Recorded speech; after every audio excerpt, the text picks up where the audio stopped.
21 марта в культурно-досуговом центре Лукоморья прошел ежегодный фестиваль современного молодежного творчества «Свежий ветер», организаторами которого выступил отдел по делам молодежи Гулькевичского района. В специализацию представленных жанров вошли такие направления, как рэп, рок, брейк-данс и битбокс. Оценивали конкурсантов многократный победитель фестиваля «Свежий ветер» в номинации рэп Сергей Олейников, победитель в номинации рок Михаил Азаров, победитель в номинации брейк-данс Юрий Хренов и руководитель молодежного центра Людмила Пилявская.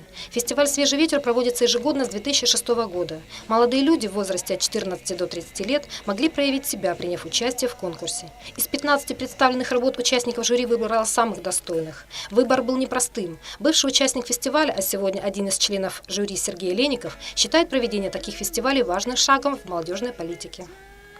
Такие мероприятия для молодежи должны быть в нашем районе, и они должны проходить как можно чаще. Я как бывший участник, ныне теперь сижу в жюри, неоднократный победитель «Свежего ветра», призываю молодежь, чтобы она активно участвовала в общественной деятельности, как-то проявляла себя, потому что проявление себя показывает наше нравственное отношение к обществу. Критерии судейства для каждой номинации свои. Это чистота исполнения, текст, оригинальность, вокальное мастерство, артистизм, сценическая культура.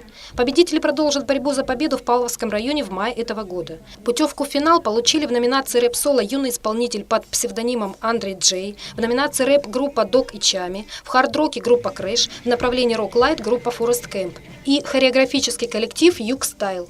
Талантливых молодых победителей ждет подготовительный этап, чтобы достойно выступить на зональном конкурсе. Светлана Баразгова, Михаил Пластун, телекомпания «Полис».